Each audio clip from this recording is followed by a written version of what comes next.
gaming internet has been on fire recently due to the conversation about The Last of Us Part 2, which is a game I have not played and therefore will not be spoiling in this video.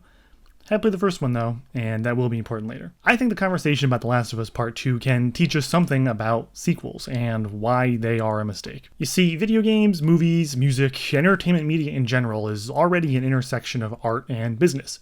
Sequels are even intersectionier. Sometimes a sequel happens because the creators think they have more story to tell, and sometimes they're pushed ahead simply because the last one made all of the money.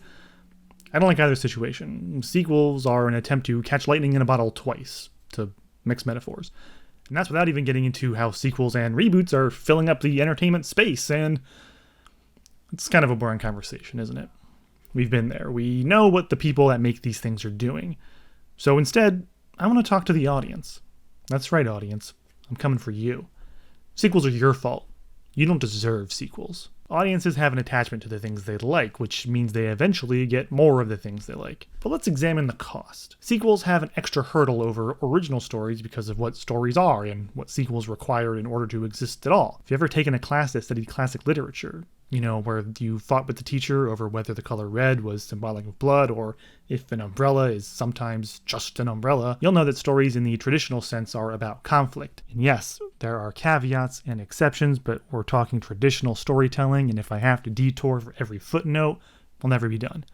I don't want that. You don't want that. We both have games we'd rather be playing. Anyway, stories are about conflict. They are about things happening to characters. They are about problems that need to be solved. They are about hardship and trauma. When the story is over, the problem or the trauma will be resolved in some way, positively, negatively, somehow. The problem with sequels is that they have to come up with some new trauma for characters to face. So let's take The Last of Us Part 2 again as an example, which, once again, I have not played, and therefore cannot spoil. If you look around on the internet, you don't have to look far to find someone complaining that the characters were treated poorly. This has actually been going on for months, since several months ago the game leaked. People were upset to discover facts about the plot. I did not read those leaks, so I cannot spoil them. And I'm not even interested in discussing whether the context of a spoiler matters. Instead, I want to tell you a story about an internet fight I had. After seeing discussion about the leaks, I made a comment about people being shocked to find out that bad things happened to their favorite characters. I suggested that people's attachment to Joel and Ellie made them unable to deal with the trauma they endured in the game. Remember, I had not read the leaks and therefore could not spoil the game. Yet I was told very passionately that suggesting the characters experience trauma at all is itself a spoiler. I had accidentally spoiled a plot I didn't even know because I had stated the characters experienced trauma. But here's the thing. In order for there to be a The Last of Us Part 2, there needs to be trauma. The existence of a sequel at all should clue you in somewhat as to what those characters might experience. And despite this, many people online were upset to discover there was trauma to discover. And this brings me to my central question. Are you, the audience, the fan, to blame for the trauma that befalls your favorite characters? We love our characters. We dress as them, we collect figures of them, we get tattoos of them, but we also ask them to experience more trauma for our own entertainment. If you hadn't clamored so hard for more stories, those characters would be safe and sound at the conclusion of their previous adventure. Well, in the case of The Last of Us, safe and sound is kind of relative, but still, it was a game that could have existed entirely on its own, a self-contained story in a self-contained world. Its ending was harsh, but meaningful in its own way. So is getting to see Ellie one more time worth it if she has to go through hell? One reason why people like these kinds of stories is to see the triumph of the human spirit over adversity. So that's how you get your kicks? You need to see someone suffer and maybe survive just to feel entertained? Are you not entertained? Are you not entertained? Let's take it out of the realm of The Last of Us for a moment.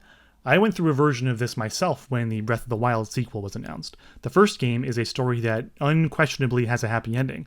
So sorry if this counts as a spoiler, but again, the existence of a sequel should tell you the same thing I'm about to tell you. The land is saved, Link and Zelda are reunited, and they plan to set off across Hyrule on new adventures. Those adventures exist purely in your mind and can be whatever you imagine. Maybe you even imagine they simply ride off into the sunset and live happily ever after.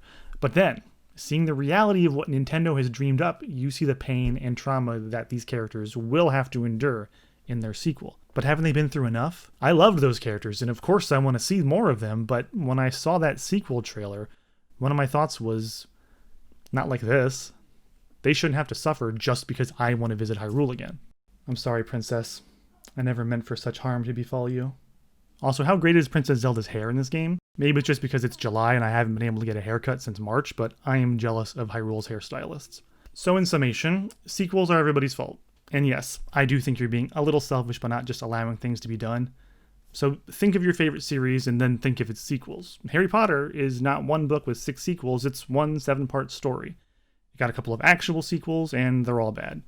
And yes, I'm counting the prequels as sequels in this case. They attempt to stir up new conflict and it's just not good. It's not good. Star Wars is one movie with a 2-part sequel, a 3-part prequel, and then 3 more almost unconnected sequels.